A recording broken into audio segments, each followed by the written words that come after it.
Dihkun Padeih Khou pusini Adeu ma mai adram zienta Ngắm mặc mây thì lâu na tắt khuôn thó nắng thâu này là na Ngang thấy giao hắn lâu ta puri thô Đi câu thô ri nung ngai ni mắc mây này na châu Nang cũng sa buồn gai mây ai du ta Zén mà tật bầm ni ma mây nai na châu Nang ta na in diên bùi giang rồi Nang không xuống gai mây ai du nai si ni Học cần gai mây su ni bùi giang rồi Nang khang na rồi đinh băng tua nghe in ba mây xuống ai rồi Sơn liên sen đai không tắt bóng mây Nang rưỡi ninh mây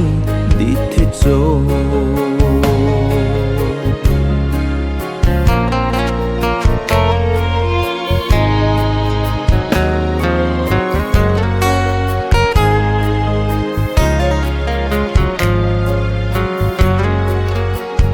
Thì khâu thấy sen khẽ cả chú này Mũ ngâm mặc mây này ruồn ri Sen khẽ cả thủy này là nắng thô điên ra mây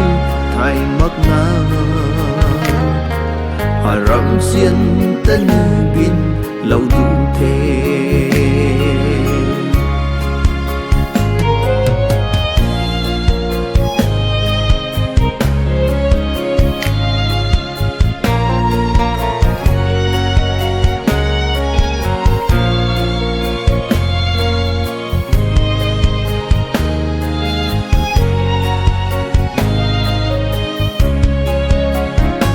Hân mây su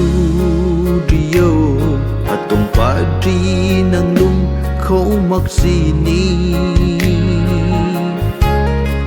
Nang rơi ninh mây thung mây tây ác khăng nín mây cài liệng mây nhẹ Mệt đuổi cây na bầm mây dẫu lá thô Đi câu thô ri nung ngai ni mắc mây này na châu Nang cũng sa buồn gai mây ai du ta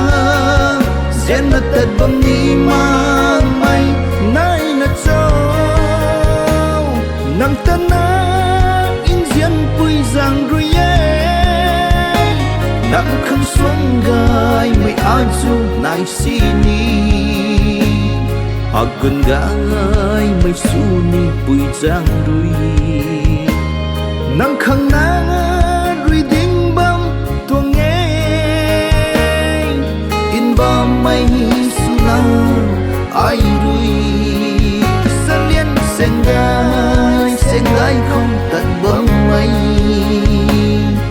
Nang rưỡi ninh mây đi thiết rồi